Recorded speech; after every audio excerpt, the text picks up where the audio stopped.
Let's see, what's your cue? Put it in the microscope. What's above the PMIC? Okay, so what are we looking for here? So let's just take a look at let's see Anel's cue. Above the PMIC looks like a bunch of unclean flux. And what the fuck? Yo, send this shit to New York. Who took this in? Danny. Dan took this in?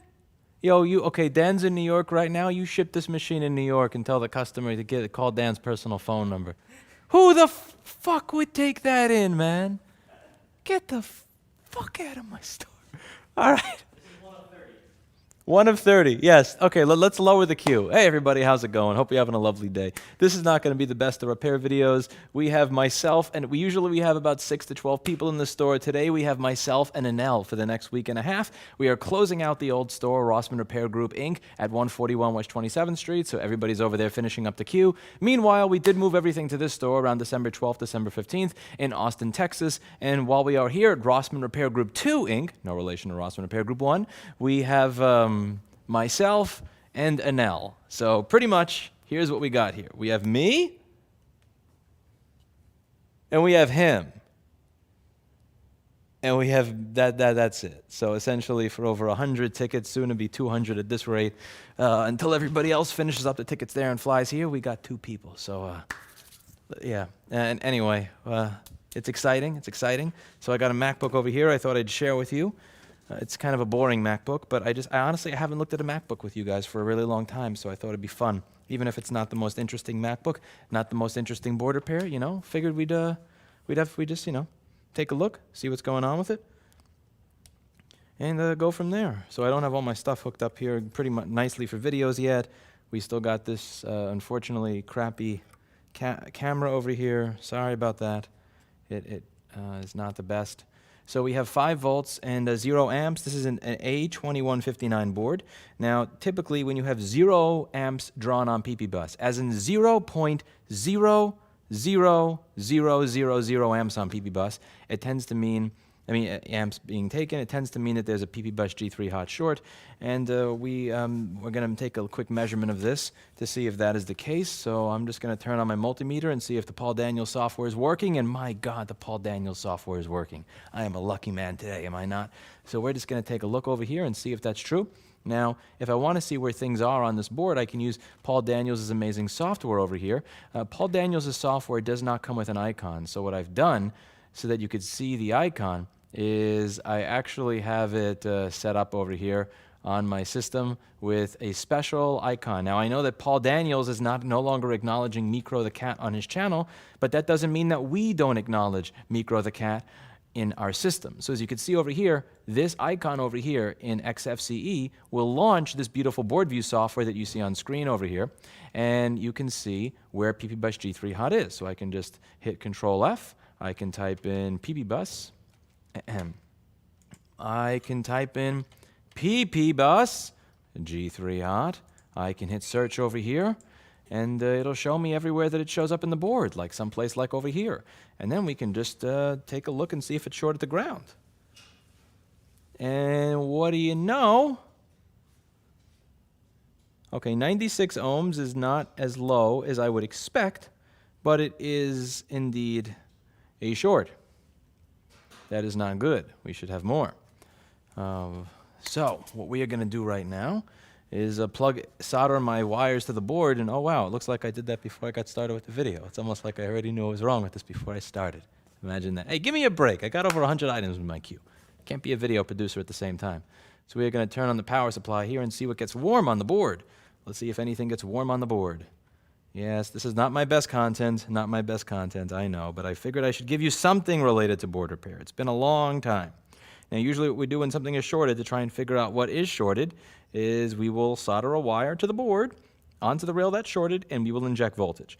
Now, something that's important to understand, this is a really, really important point to understand here, because a lot of you are going to make a mistake, and there are certain people on the internet that have made this mistake and not been honest with their viewership when they've blown something up on stream. I'm not going to name any names here because I'm trying to be less of an asshole. It's one of my New Year's resolutions. When you have a short on a power rail, right? Let's say you have a short in a 12-volt rail. that doesn't mean that you can inject up to 12 volts into that rail. There's this common assumption that I have let's say a 5 volt or a 12 volt power rail. Everything on that line is expecting to see 5 or 12 volts. Therefore, if I inject 5 volts into that rail, that means that I can inject 5 volts in to find my short. No. What you do is you start with the lowest voltage rail in the system, not with even if you are checking for a short on a 5 or a 12 volt rail, that does not mean that you are going to start off with 5 or 12 volts. Here's why. Your 5 volt rail may have chips on it that are used for converting 5 volts into 1 volt, right? For something like, let's say, the CPU. So let's say you have a chip on your 5 volt rail that is shorted in some way, shape, or form, and it is now just, instead of sending out 1 volt, it is just sending out straight up 5 volts. Let's say your CPU is in front of that. If that's the chip that's bad, that means that when I inject 5 volts into the 5 volt rail, for all I know, I could be injecting 5 volts straight into the CPU. I could be injecting 5 volts into the SSD, which made me expecting 0.6 volts, 1 volt, 2.7 volts, and then I've destroyed it. I have seen videos on YouTube, and again, I'm not going to name names here, where people have tried to find the short. They figured that's a 5 volt rail. I can inject up to 5 volts into it. They inject up to 5 volts into it, and they wind up literally destroying the CPU on the device. So I could show you one example of how that may occur on a device like this. Let's say that I have PP-Bus G3HA, which is 8 or 12 volts. I should be able to inject a lot of stuff in there, right? Well, let's just say we have something like this chip right over here. Let's say you got something like this, right? So let's say that something like this is shorted over here. Now, again, let's say that this chip is going to be taking in my PP-Bus G3 hot over here and then turning that into 3.3 volts. Now, let's say there's something wrong with this, right? So this is always staying on.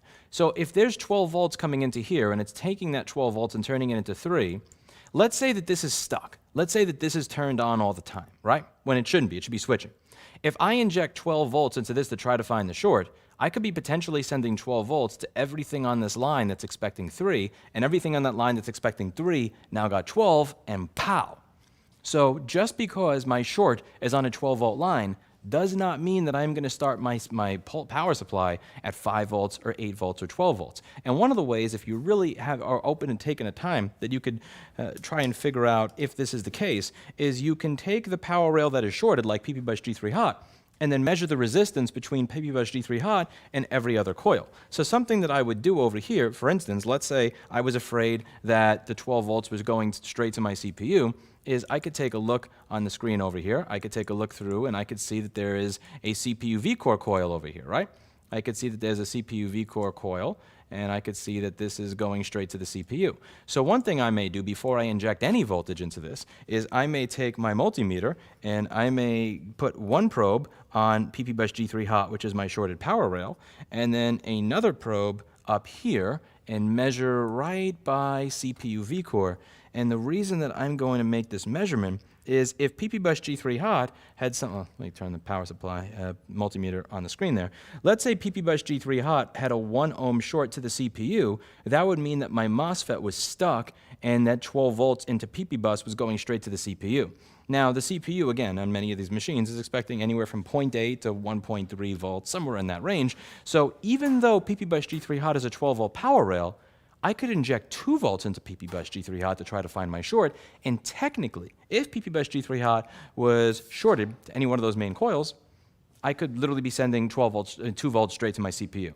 And you may think, well, I just put 2 volts into a 12 volt power rail. How does that mean that I've caused any damage? Because your 12 volt power rail was shorted to one of your lower voltage power rails as a result of a blown buck converter, and now you just send 2 or 3 or 4 volts straight to your CPU, your RAM, and your SSD, and now your client's data is destroyed. I screw things up on this channel. If you look through my old board repairs, God knows I've done shit that I probably shouldn't have. And the important thing in this industry is that when that happens, say it. Don't let other people watch and then figure that this is a good thing to do, this is a normal thing to do, this is an example to follow. There are videos I've done here where the board in front of me literally went on fire. And in those cases, it's a little bit more obvious. But there are going to be other cases that are less obvious. And yes, you may lose a little bit of reputation in the short term if you don't say it out loud. Wait, no, that's the wrong way to say it. you know, you may lose a little bit of reputation in the short term if you say it out loud, but I think it's better than tens of thousands of people watching and then realizing, oh shit, I didn't know that that causes damage, and then you have a bunch of people that are blowing up people's CPUs or SSDs because they made the same mistake you did. So rant over there. So we are going to inject 1 volt into this and see what happens. Let's see if we can see what gets warm. See if anybody sees on screen. All right.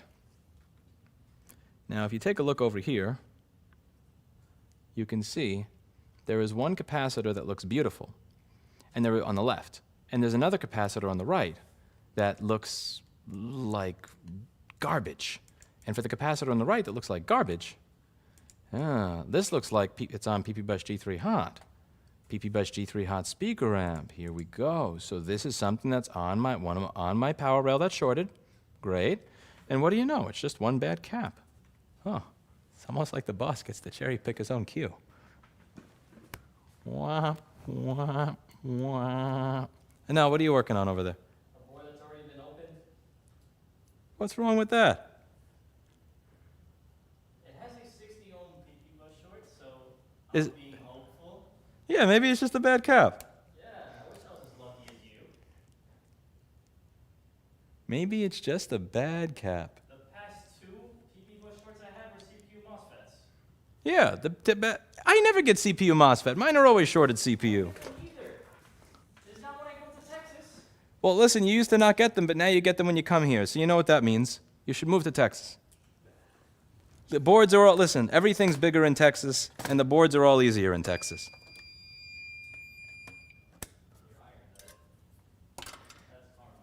All right, so we're going to take this off of the board. We're going to replace it with another one. Let's see if this MacBook works again. All right. Whew. Why are caps not 100% reliable? Because they are an electronic component. Like all electronic components, they break.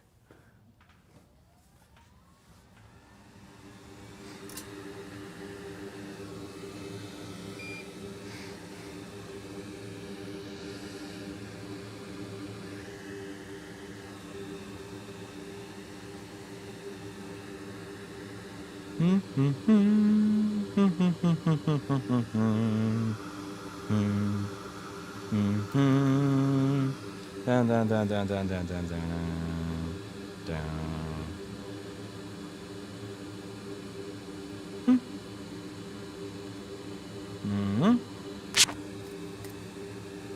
It's treating me pretty well, Tarman. I could use, 5 or 6 more employees. But what are you gonna do? What are you gonna do? They gotta finish up all the work at the old store. Once everything's finished up at the old store, I'll have everybody back here.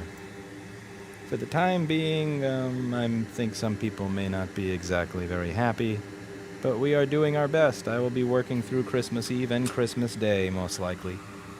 Get as many of these out as I can. It's definitely going to be a fun week. It's definitely going to be a fun week. All right, so we're going to grab a donor board. We're going to grab another cap. It's going to be amazing.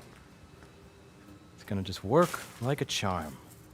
We're just going to grab a donor board for an A2159. We're going to grab the donor that cap has not been stolen from already. Ooh, okay, whoa, wasn't stolen already. Okay, that's pretty lucky. Catherine, I hope you're doing very well too. Happy holidays to you, your friends, your cat, above all your cat. Okay, we're going to grab a replacement here. Going to New York City for 3 days after Christmas. What's one restaurant to go to? Lucha Lucha, the best burrito place in Brooklyn. Oh, wait, they're closed. Mazzetto, one of the best Mediterranean places on East. Oh, wait, they're closed. I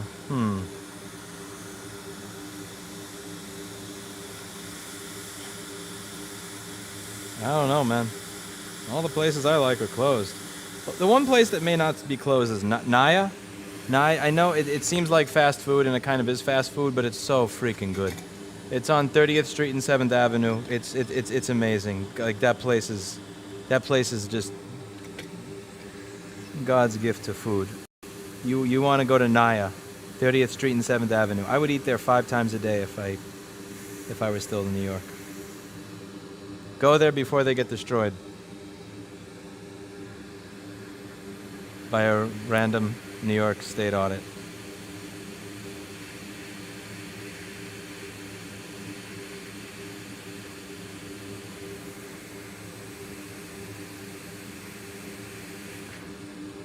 All right, got a nice little cap over there. Beautiful, beautiful, beautiful. And then after this, we're going to wait for the board to cool off a little bit, and we're going to see if the thing turns on. And if it turns on, then we will clean the board off, put it back together, and call our happy customer and let them know they are the 1 in 100 customers here that was lucky enough to actually get a repair. You know, yes, I am quite behind at the moment. I am quite behind. 100 tickets, 2 people. What could possibly go wrong? Okay, let's see. Give it a moment to cool off there. And grab here we go. Grab our little charger here. And see what it says. And oh, look at this. Look at this. 20.4 volts, 400 milliamps. So this is most likely booting into an operating system. Lovely, lovely. You can hear an L sighing in the background because I got an easy board and he didn't. And L, it's important that you learn this lesson while you're still young. Life is unfair. My SSD's dead. Your SSD's dead? No way. This is the second one in a row. How?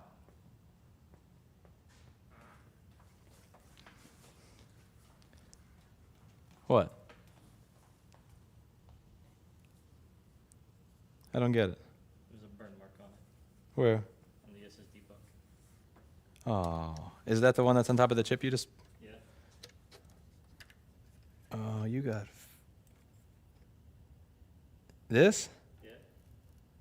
I don't see the hole. There's a little, like, pop mark on it. If you turn the brightness up, maybe. Oh, this is all the way up. This thing has some stupid auto exposure, auto ISO that I can't figure out how to turn off in the camera. Let's see.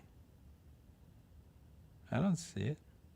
Should be on the bottom left. It's a different color than chip itself. Anyway, It's probably fine. Why do you assume it's dead? because my SSD, with that removed, it went from 0 ohms to 16 ohms. Oh.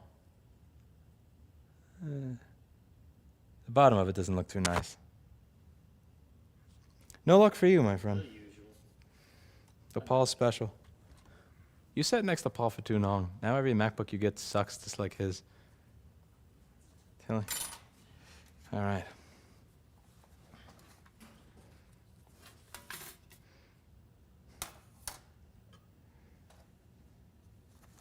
Okay, I'm just going to plug in nothing but the screen and the charge port just so that you guys can see an Apple logo on the screen. This is going to have to get cleaned. It's going to have to get tested. We're going to have to make sure that there was no damage to anything else inside here before we give this customer the happy holiday news that they are not completely screwed. This person was unfortunately unlucky enough to go to the Apple store before coming here, and as usual, standard BS. No data, no chance at data. Double to triple what we would charge them for whatever. Several weeks. And here, you have a nice Apple logo, and the computer is booting. So that's about that. That is what we call the random queue here at Rossmann Repair. One shorted cap, dead SSD. It's good to be the boss. Anyway, I am probably not going to have time to do videos much over the next week and a half. Yes, again, this is usually a 6 to 12 person business. At this point in time, it is a 1 to 2 person business over the transitionary period of moving things from the old store to the new store. We have to finish up all the jobs at the old store. It's about 5 pages of tickets there, and there's about 1 week left to do them, while simultaneously taking in everything at this one. So it's going to be a little back and forth, and I'm going to be doing my best to get things out before everybody in that shelf starts to call in and kill me. Which is going to mean a lot of work, very little time for YouTube videos, posting, stuff like that. But I just did want to say hi, let people know we are here in Texas, Things are going well. Things are looking up. I'm excited for the next year. And that is about that. Just wanted to share a board repair with you, even if it was a boring one. That's it for today. And as always, I hope you learned something. I'll see you all in the next video. Bye now.